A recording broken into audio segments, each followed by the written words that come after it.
হঠাৎ রিমা বিশ্বাসের লেখা গল্প হঠাৎ। পাড়ায় পাড়ায় এ বাড়ি ও বাড়ি ঘুরবে আর পড়ায় ফাঁকি, এই তো কাজ তোমার ভাইজির। বিকাশ বাথরুমের আয়নার সামনে দাঁড়িয়ে সন্তর্পণে কাঁচি দিয়ে গোঁপ ছাড়ছিল। স্ত্রীর কথাই বলল, বেশি কড়াকড়ি করো না, মা বাবা তো নেই, কাকা কাকিমা। বেশি শাসন করতে গেলে লোকে বলবে, দেখো মা মরা মেয়েটার সঙ্গে কেমন খারাপ ব্যবহার করছে। সুরমার গলার স্বরে ঝাঁঝ, যতই করো খারাপ আমরাই হব। বেলা 9টা বাজে, লাট সাহেবের বেটি এখনো ঘুমোচ্ছে। এদিকে আমি সকাল থেকে একা হাতে খেটে খেটে মরছি। নিজের মেয়েগুলো ও সঙ্গদোষে খারাপ হচ্ছে। বিকাশ কাঁচিটা বাথরুমের বেসিনের উপরে তাকে রেখে দিল। গলার স্বরে বিরক্তি। সংসারের দেবলীনাই কি বাড়তি হলো? বৌদি মারা যাওয়ার পর সেই 6 বছর বয়স থেকে ওকে দেখছো, নিজের মতো গড়ে নিতে পারলে না? সুরমা রুটি বেলছিল, বেলনা হাতে বিকাশের কাছে ছুটে এসেছে। গড়েই নিতাম, যদি তোমার দাদা মাসে একবার এসে তার সাধের কন্যাটিকে আশকারা না দিয়ে যেতেন। বিকাশের বুক থেকে ফস করে দীর্ঘশ্বাস পড়ল।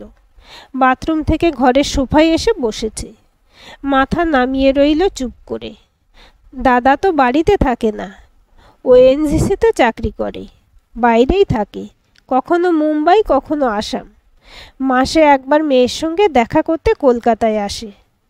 মা মরা মেয়েটাই তো সম্বল দাদার, তাই যখনই বাড়ি ফেরে মেয়ের জন্য 2 হাত ভরে জিনিস নিয়ে আসে। শুধু কি দেবলি না, বাড়ির বাকি লোকেরা কেউ কি বাদ যায়? বৌদিকে কি ভালোবাসতো দাদা। সে চলে যাওয়ার পর থেকে ছুটতে শুরু করেছে সেই বাইরের জগতে। টাকা দিয়ে সবসময় ভাইয়ের বউ আর মেয়েদের তুষ্ট রাখে। বিকাশই বা কী করে? অফিস কাচারি করে, আর দাদার মেয়েটার পিছনে সময় দিতেও পারে না। দিলেও মুশকিল, তখন সুরমা বলবে নিজের মেয়েদের উপর নজর দিতে পারো না, সব দরদ ভাইজির উপর। তবে দেবলীনা দিনে দিনে অবাধ্য হয়ে যাচ্ছে। এক এক সময় বিকাশেরও মাথা গরম হয়ে যায়। তবে দোষ নেই মেয়েটার, মায়া মমতা পায় কই? টাকা দিয়ে কি মমতা পাওয়া যায়? কাকিমার মধ্যে তো টকে যাওয়া দইয়ের মতন ঝাঁঝ। সব সময় কর্কশভাবে কথা বলছে, তাতে ওর জেদ আরও বাড়ে। দিনে দিনে একগুঁয়েমি বেড়েছে। এখনও তো নিজের ভালো মন্দ বোঝার বয়সও হয়নি মেয়েটার। বিকাশ লক্ষ্য করেছে, কাকিমার অবাধ্য হওয়াকেই ও মনে করে একদম ঠিক করেছে। সবসময় যে সুলতা খারাপ চায় তা তো নয়, তবু মেয়ে সহ্য করতে পারে না কাকিমাকে। যদিও এর জন্য বিকাশ সুলতাকে তেমন দোষ দিতে পারে না। দাদা যদি আর একটা বিয়ে করত, তখন দেবলীনা সৎমা কি মাথায় করে রাখতো ওকে? কিন্তু কাকিমার কথা হজম করতে পারে না মেয়েটা। পড়াশোনায় ছোট থেকেই ভালো ছিল। দাদা তো পড়াশোনায় কোনো কার্পণ্য করেনি, তবু উচ্চ মাধ্যমিকে কোনো রকমে পাশ করলো। এখন সাধারণ একটা কলেজে জেনারেলে ভর্তি হলো, তাও আর্টস নিয়ে। ঘরের কাজ তো একেবারেই পারে না, সামান্য চা করতে হিমশিম খায়। বিকাশ 2 দিন আগে ডেকে বলল, এত টোটো করে ঘুরলে পড়বি কখন? মেয়ে বলে, বাড়িতে থাকলেই কাকিমা নানা বাহানায় কথা শোনায়, তাই বাড়ির বাইরে থাকি। এ বাড়ি সে বাড়ি গেলে কেউ তো আর কথা শোনাবার জন্য বসে থাকে না। এই মেয়েকে কি বোঝাবে কেউ? দেবলীনা যে শুধু এ বাড়ি সে বাড়ি ঘোরে তা নয়, পাড়ায় ওর একটা দল আছে, সেই দলের লিডারও। ছোটাছুটি হুটোপুটি করে খেলে ছোট ছেলে মেয়েদের সঙ্গে। বাড়ির পিছনে মাঠ আছে একটা, সেখানেই ভিড় ওদের। সকাল থেকে আজ গুমোট গরম ছিল, বুক ভরা অভিমান নিয়ে আকাশ মেঘে ছায়া। দেবলীনার দল আজ বেশি ছোটাছুটিও করতে পারেনি মাঠে, যে যার জুতো চটি পেতে বসে গল্প জুড়েছে। দলে 2 জন ওর বয়সী মেয়ে আছে, তারা বলছিল টিভি সিরিয়ালের গল্প। দেবলীনার ওসবের নেশা নেই, আনমনে বসেছিল ওদের সঙ্গে, মন ছিল না ওদের কথায়। তাতাই পিকলু মাম্পি স্কুলের গল্প করছিল, ছেঁড়া ছেঁড়া কথা কানে আসছিল একটু আধটু। সন্ধে নামলো নিয়ম মাফিক, দেবলীনা উঠল, বাকিরা ছুটল যে যার বাড়ির দিকে। দেবলীনার বাড়ি ঢুকতে ইচ্ছে করে না, কারণটা কাকিমার চেঁচানি, আড়ালে বলে ললিতা পাওয়ার। ভেবেছিল নিশ্চুপে ঢুকবে, তারপর নিজের ঘরে ঢুকে দৌড় দিয়ে দেবে, কানে গুঁজে নেবে গান। কিন্তু ঘরে ঢুকতেই কাকিমার মিসাইল হানা শুরু। এত ধাড়ি মেয়ে হয়েছিস, কোনো কাজ শিখলি না। বিদ্যের দেবী তো পালিয়েছে তোর জীবন থেকে। বুদ্ধি তো দেননি বিধাতা। মায়া বলে শরীরে কোনো বস্তু নেই।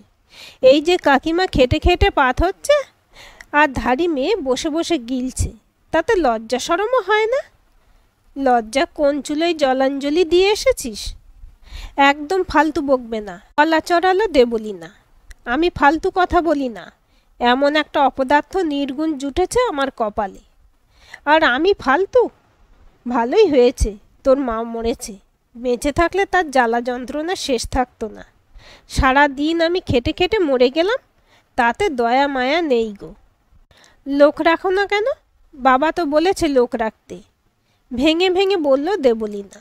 সঙ্গে সঙ্গে সুলতার মেজাজ চড়ল। বারুদে বুঝে আগুনের ফুলকি ছিটকে গেছে। দেবলীনার বাবা লোক রাখার জন্য মাসে ৩,০০০ টাকা দেয়, কিন্তু সেটা সে নিজের দখলে রাখে। বলে লোক পাওয়া যায় না, যারা আসে সব নাকি চোর, নয় কাজ করে না, ফাঁকি মারে। তবু টাকাটাও নিয়ে নেয়। বলে দেখি কাকে রাখা যায়, কিন্তু রাখে না কাউকেই। দেবলীনা ভান্ডা ফাটাতে রাগে গর্জে উঠল। গলার ভলিউম বেড়ে গেছে। আমাকে তুই বলে দিবি কিভাবে সংসার চালাবো? তবু দুটো কাজ করবি না, বেঈমান।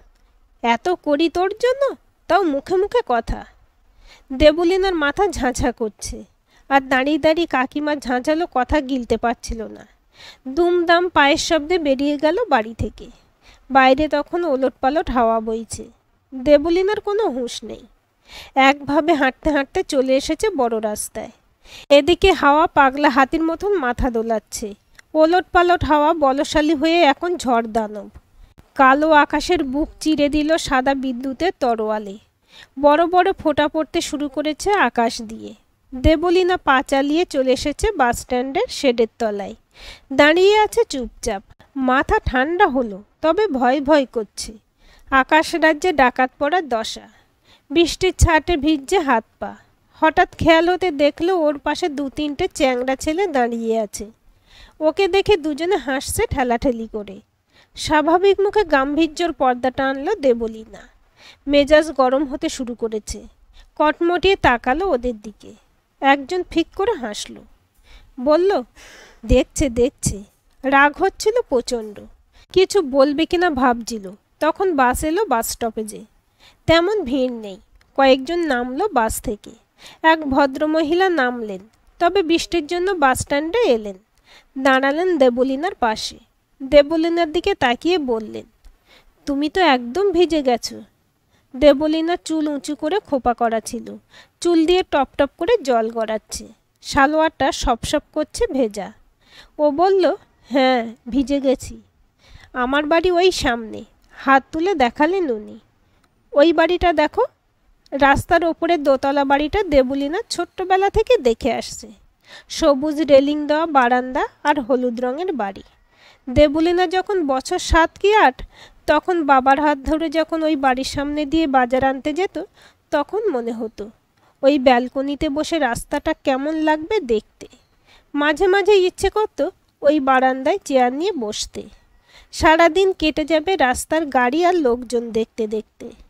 তাই বাড়ির মালিক যখন নিজে বলল এটা তার বাড়ি, এক্সাইটমেন্ট ঘুরঘুর করতে শুরু করলো পেটের ভিতর। বলল, ও মা, ওটা আপনাদের বাড়ি? ভদ্রমহিলা হাসলেন। তুমি চলো আমার সঙ্গে। একদম ভিজে গেছো, চেঞ্জ করে নেবে। দেবলীনা বুঝতে পারছিল না যাওয়াটা ঠিক হবে কি না। না আন্টি, আমি বাড়ি চলে যাব। আন্টি যখন বলেছ তখন চলো। ভিজে কাপড়ে জল বসে সর্দি হবে। চলো তো আমার সঙ্গে। বৃষ্টিটাও সবে ধরেছে। দেবলীনা ভাবল, বাড়ি গিয়ে কাকিমার ঝাঁঝ গেলার চাইতে নতুন অ্যাডভেঞ্চার হলে খারাপ হয় না। তাছাড়া এই বাড়ি তো চেনা। রাস্তার উপর কবে থেকে দাঁড়িয়ে আছে বাড়িটা। ওকে নিয়ে কি ছুমন্তর হবে নাকি? ভদ্রমহিলার সঙ্গে চলে এলো ওনার বাড়িতে। বাড়ি লক করা ছিল। উনি তালা খুলে ঢুকলেন। লাইট জ্বেলে দেবলীনাকে বসালেন বসার ঘরে। ব্যস্তভাবে ভিতরের ঘরে ঢুকলেন। কিছুক্ষণের মধ্যে একটা তোয়ালে হাতে বেরিয়ে এলেন। নাও, মাথা গা মোছো দেখি। আমার শাড়ি পরবে? শাড়ি শুনে পেটে হাসিটা গুড়গুড় করে উঠল। শাড়ি? ভদ্রমহিলা ঠোঁট টিপে হাসলেন। দাঁড়াও। কিছুক্ষণ বাদে বটল গ্রিন রঙের পাঞ্জাবি আর সাদা পায়জামা নিয়ে এলেন। এটা পরো তবে। আর হাসি পেটে বন্দি রইল না, হি করে হেসে গড়ালো দেবলীনা। আন্টি, এটা তো ছেলেদের, আমি কিন্তু মেয়ে। ভাগ্যিস বললে। ভদ্রমহিলার মুখেও রসিকতা। কি করি বলো, আমার তো মেয়ে নেই, একটিমাত্র ছেলে। তুমি আপাতত এটাই পরো। তোমার জামা কাপড় আমি ওয়াশিং মেশিনের ড্রয়ারে শুকিয়ে দিই ততক্ষণে, তারপর আয়রন চালিয়ে দিলেই একদম শুকিয়ে যাবে। দেবলীনা অবাক চোখে তাকিয়ে রইল অচেনা অজানা ভদ্রমহিলার দিকে। এমনও কি কেউ হয় যে অজানা একটা মেয়েকে বাড়ি এনে তার জামা কাপড় শুকিয়ে দেওয়ার জন্য এত ব্যস্ত? পাঞ্জাবিটা গলিয়ে নিল দেবলীনা। ওর চেহারা রোগাটে, পাঞ্জাবিটা বড় হচ্ছিল, হাতাটা গুটিয়ে নিয়েছে, পায়জামাটা কোমরে গুঁজেছে। আয়নার সামনে দাঁড়াতে খুব হাসি পেল। এমনিতেই সারাদিন কারণে অকারণে হাসি, আর কারণে অকারণে মুখ ঝামটা খায়। আয়নার সামনে দাঁড়িয়ে হাসতে হাসতে আয়না থেকে চোখটা সরে পড়ল ওদের শোকেজের উপর রাখা ফটো ফ্রেমে। ভুরু কুঁচকে গেল দেবলীনার। তাড়াতাড়ি শোকেজ থেকে ফটো ফ্রেমটা হাতে নিল। খুব অবাক লাগছে। দেখলো ভালো করে, ভদ্রমহিলা ওর সালোয়ার আয়রন করছিল পাশের ঘরে। দেবলীনা ফটো হাতে ঢুকলো সেই ঘরে। আন্টি, আমার মা এখানে তোমার সঙ্গে? ভদ্রমহিলা সালোয়ারে আয়রন ঘষছিলেন, হাসলেন দেবলীনার দিকে চেয়ে। তোর মা আর আমি ছোটবেলার বন্ধু ছিলাম। এই ছবি সেই কলেজ আমলের, দুজনে সবে সবে শাড়ি পরা ধরেছি। তুমি আমার মায়ের বন্ধু? আমার মায়ের?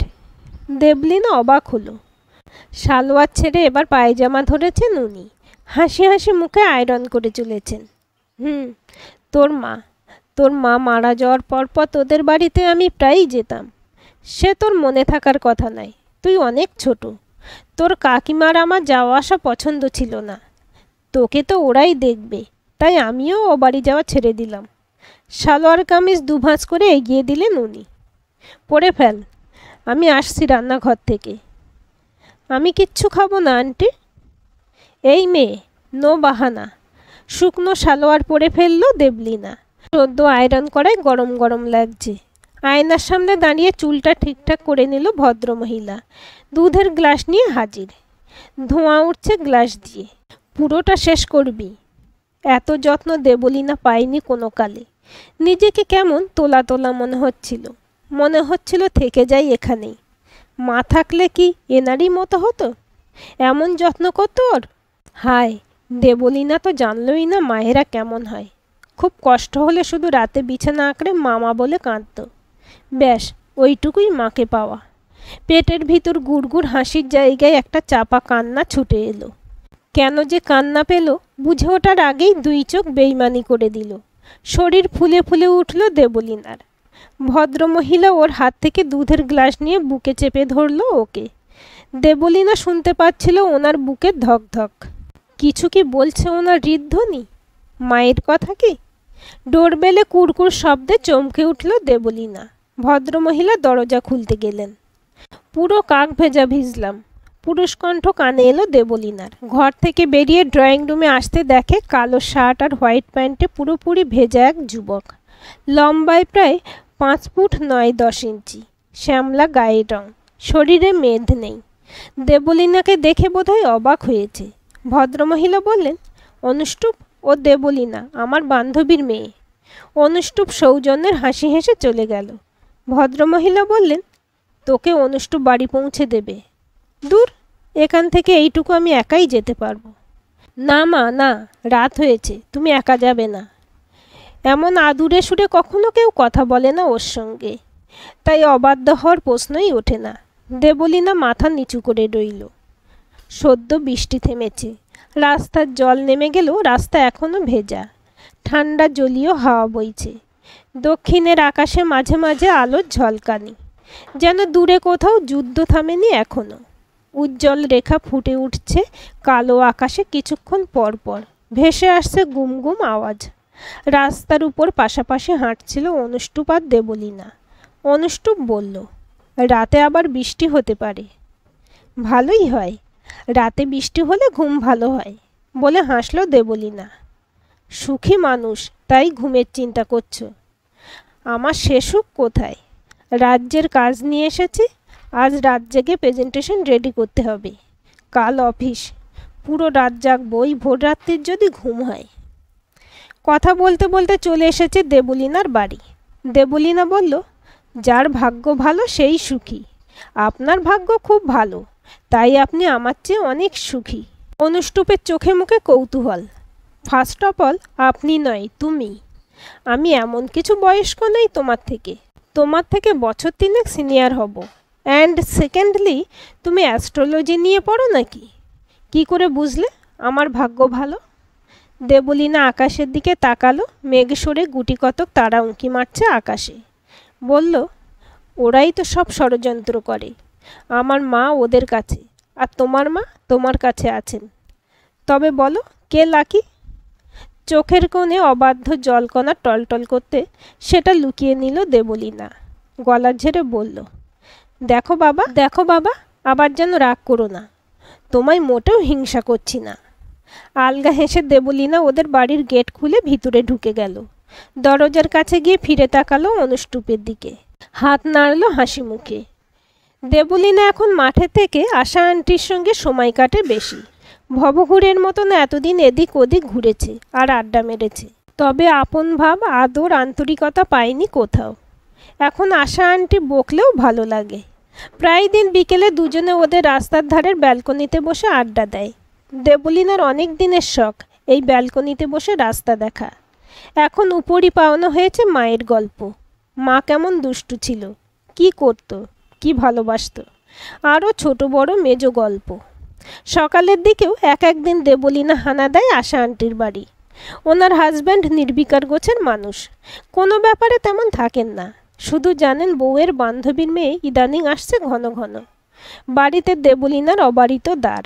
সব ঘরে সহজভাবে ঘুরে বেড়ায়। সঙ্গে চলে আশা আন্টির হাতে রান্না চাখা। অনুষ্টুপর ঘরে মিউজিক সিস্টেম চালিয়ে গলা ছেড়ে গাইছিল। হঠাৎ দেখে দরজার সামনে দাঁড়িয়ে দেবলীনা মুখ চেপে হাসছে। মাঝে মধ্যে এমন গলা ছেড়ে গান গাওয়ার অভ্যেস ওর আছে, তবে শ্রোতা বলতে খাট, আলমারি, দরজা, জানালা।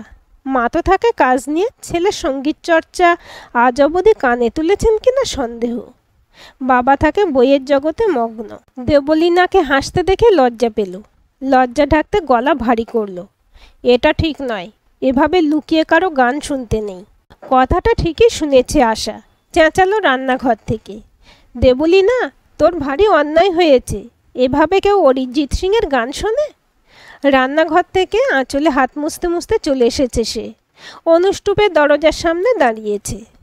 এমন রকস্টারের গান কেউ লুকিয়ে শোনে? টিকিট কেটে পয়সা দিয়ে শোনা উচিত। দেবলীনা হি হি করে হাসিতে গড়ায়।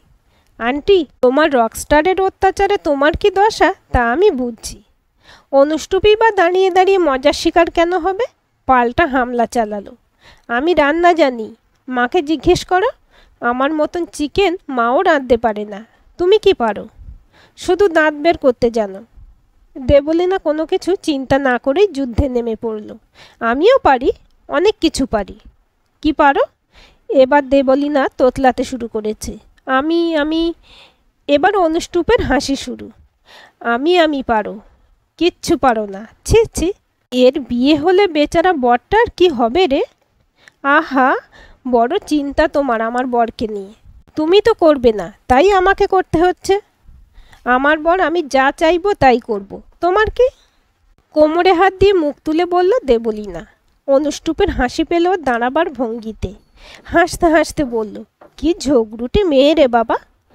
আশা খানিকটা দূরে দাঁড়িয়ে ওদের ঝগড়া দেখছিল। দেবলীনা তাকালো আশার দিকে। আন্টি, আন্টি দেখো, অনুষ্টুপ আমায় ঝগড়াটে বলছে। মুখ টিপে হাসলো আশা। নকল রাগ দেখালো ছেলেকে। অনুষ্টুপ, ওকে রাগাস না। রাগাতে হয় না মা, দেবী সবসময় রেগে আছেন। ওকে বলো দেখি আজকে চিকেনটা রাঁধতে। দেবলীনার তৎক্ষণাৎ প্রতিবাদ। কেন রাঁধবো? তুমি রাঁধো। পারবে না? বলো না। বলতে বলতে দেবলীনার মুখে নকল ঘুষি বাগিয়ে পাশ দিয়ে চলে গেল অনুষ্টুপ। দেবলীনা মুখ ফুলিয়ে দাঁড়িয়ে রইল। গ্রাজুয়েশনের রেজাল্ট হাতে নিয়ে দেবলীনা বারবার মার্কসগুলোতে নজর বোলালো। বড় দৈন্য দশা। ইউনিভার্সিটি প্রফেসরগুলোই রামকিপটে। ওদের হাতে নাম্বারই ওঠে না। নইলে আরেকটু ভদ্র হতো রেজাল্টটা তো অপমানপত্র হয়ে যাবে যখন উঠবে কাকা কাকিমার হাতে। ভাবতেই মেজাজটা তেতো হয়ে গেল। ঘরে ঢুকতে না ঢুকতেই ঝুলে যাওয়া মস্তকে কাকিমার প্রথম বিস্ফোরণ। ফেল করে এসেছো তো? কাকাও মিসাইল ছুড়ল। কি বলবো আমি দাদাকে? তোর কোনো দায়িত্ববোধ নেই? ফেল করলি? চুপচাপ রেজাল্ট এগিয়ে দিল দেবলীনা। কাকা চোখ ফেলল তাতে। ভুরু জড়ো হয়ে গেছে। যাক, তবে পাশ করেছিস, এই ঢের। রেজাল্ট বোমা ফাটার পর থেকে বাড়ির পরিবেশ থমথমে। মাঝে মাঝে কাকিমা ফোঁস করে উঠছে, ছুঁড়ে চলেছে ছোটোখাটো বাক্য বোমা। কাকার চিন্তাটা গাঢ় হচ্ছে। দাদাকে কি বলবে? দাদা কৈফিয়ত চাইবে না, তবু রেজাল্ট খারাপের দায়টা কারোর উপর তো চাপাতে হবে। দেবলীনার উপর চাপানোটাই সহজ। গুমোট বাড়ির পরিবেশ, মাঝে মধ্যে ফুটফাট বিস্ফোরণ আর কাকার ফোঁসফাঁস দীর্ঘশ্বাস। পিঙ্কি মিমি মুখ টিপে হাসছে, বেশ উপভোগ করছে দিদির হাওয়া টাইট অবস্থাটা। বাইরে দেবলীনা নাম ধরে ডাকলো কেউ। কানে এলো সবারই, তবে নড়ল দেবলীনা। গলাটা চেনা, মনে হচ্ছে অনুষ্টুপ। কদিন ধরে দেবলীনা দিনরাত ভাবছে ওকে নিয়ে। টিভিতে সিনেমা দেখুক, চাই ম্যাগাজিনে কোনো গল্প পড়ুক, অজান্তেই অনুষ্টুপ বসে পড়ে মেন রোলে। কাল রাতে তো স্বপ্নও দেখেছে। হাহা করে হাসছে আর স্বভাব মতো ওর পিছনে লাগছে। তাই ভাবলো ভুল শুনল না তো। ভাবতেই দ্বিতীয়বার ডাক। দেবলীনা বারান্দায় ছুটে এসে দেখে সত্যিই অনুষ্টুপ ওদের বাড়ির গেটের বাইরে দাঁড়িয়ে। মা ডেকেছে, আমার সঙ্গে চলো। দেবলীনার গলার স্বর অস্বাভাবিকভাবে নেমে গেল। আজ যেতে পারবো না। অনুষ্টুপ বেশ জোরে বলল, কি? সঙ্গে সঙ্গে দেবলীনা স্বরও উঁচুতে উঠল, যেতে পারবো না। কথা ছোড়াছুড়ি কানে এসেছে কাকারও। কাকা বাইরে বেরিয়ে এসেছে। কি হয়েছে? এত হাঁকাডাকি কিসের? দেবলীনা দাঁড়ালো না। কাকা কোনোভাবে অনুষ্টুপকে কিছু বলে তা সহ্য হবে না ওর। তার চেয়ে অনুষ্টুপকে নিয়ে কেটে পড়া ভালো। বারান্দায় ওর ছাড়া জুতোটা গলিয়ে নিল পায়ে। গ্রিলের গেট খুলে বেরিয়ে পড়ল। গেটের বাইরে গিয়ে চেঁচিয়ে বলল, আশা আন্টির বাড়ি যাচ্ছি, রাত্রে ওখানেই থাকবো। দুজনে হাঁটছে চুপচাপ। অনুষ্টুপ তাকালো ওর দিকে, দেখে মাথা নত দেবলীনার। হাঁটছে উদাসভাবে। অনুষ্টুপ বলল, কি হলো? ব্যাটারি ডাউন কেন? রেজাল্ট খারাপ হয়েছে। শুনেই হাহা করে হাসি অনুষ্টুপের। হাসতে হাসতে দু হাতে তালি মেরে বলল, ফেল? তা এ আর নতুন কি? জানা কথা, কিছুই পারো না? এতক্ষণের গুমোটভাবে মনে ক্ষোভের মেঘ ঢেকেছিল। অনুষ্টুপ এমনভাবে হাসায় এবার মেঘ ফেটে পড়ল। দু হাতে মুখ ঢেকে কান্না শুরু। অনুষ্টুপ তাড়াতাড়ি ওর কাছে এসে ওর মুখ থেকে হাতটা সরাতে যায়। আরও শক্ত করে মুখ ঢেকে কাঁদে দেবলীনা। এ মা, কাঁদে না, ছি, এই বোকা মেয়ে। আমি বাজে, খুব বাজে। কান্নার সঙ্গে গলা দিয়ে ঠেলে বেরিয়ে এলো কথাগুলো। একদম না। হাতের উল্টো পিঠে চোখের জল মুছল দেবলীনা। নাক টানছে। ওর হাত ধরল অনুষ্টুপ। চলো কোথাও বসি, বাসস্টপের বেঞ্চটাতেই বসি চলো। দুজনে বসলো পাশাপাশি। ঝড় থেমেছে, মুখে তার ছায়া। ভেজা চোখ নামিয়ে চুপচাপ বসে দেবলীনা। অনুষ্টুপ গলা ঝাড়ল, আমার উপর রাগ করলে? দুদিকে মাথা নাড়ল দেবলীনা। একটা কথা বললে রাগ করবে না তো? ভেজা চোখ দেখছে অনুষ্টুপ। একটা মেয়ে কদিন ধরে খুব ডিস্টার্ব করছে। কাজ করতে দেয় না, ঘুমোতে দেয় না, সব সময় চলে আসছে যেখানে আমি যাচ্ছি, এমনকি বাথরুমে। কে সে? চমকে উঠেছে দেবলীনা। মাথা দুলিয়ে ঠোঁট ফুলিয়ে অনুষ্টুপ বলল, আছে একটা মেয়ে, মায়ের আদরের। চিকেন রাঁধতে পারে না, আবার ওর উডবি সম্পর্কে কিছু বলাও চলে না। অনেক কিছুই পারে না, তবে ঝগড়া আর কান্নাটা। ওর কথা শেষ হওয়ার আগেই গর্জে উঠল দেবলীনা, অনুষ্টুপ, ভালো হবে না কিন্তু। অনুষ্টুপ হাসছে মিটিমিটি, ভুরু নাচাচ্ছে। দেখলে কেমন তাড়াতাড়ি রেগে যায় মেয়েটা। এবার হাসি ছড়ালো দেবলীনা সারা মুখে। লজ্জা লজ্জাও করছে। মুখ নামিয়ে নিয়েছে। ওর মুখের কাছে মুখ ঝোঁকালো অনুষ্টুপ। লাকি কিন্তু তুমিও কম নাও। একদিকে মায়ের আদর খাবে, আর একদিকে। চোখ পাকালো দেবলীনা। আর একদিকে কি? হ্যাঁ, আর একদিকে লাভিং হাজব্যান্ড। মেঘের গুমুট সরে খুশিটা ছড়িয়ে যাচ্ছিল বুকের ভিতর। রং বেরঙের প্রজাপতি ডানা মেলে উঠছে মনের বাগানে। দেবলীনা আকাশের দিকে তাকালো। কালো আকাশের বুকে ঝলমল করছে তারার আঁচল। মা কি আছে এদের মাঝে? দেখতে পাচ্ছে দেবলীনার অনুষ্টুপকে। পলকে ভিজে গেল চোখের পলক। হঠাৎ অনুষ্টুপ ওর বুকের মরুভূমিতে এমন প্রেমের বর্ষা ডেকে আনবে তা তো ভাবেনি কখনো। আজ আর কিছু ভাবতে চাইছে না মন। আজ ভাবার দিনও নয়। মন ভাসাতে চাইছে শুধু অনুষ্টুপের সঙ্গে। আজকের গল্পটি আপনাদের কেমন লাগলো কমেন্ট করে জানাবেন। ভালো লাগলে লাইক, শেয়ার, সাবস্ক্রাইব করবেন এবং নতুন ভিডিও আপডেট পেতে বেল আইকনটি ক্লিক করে রাখুন।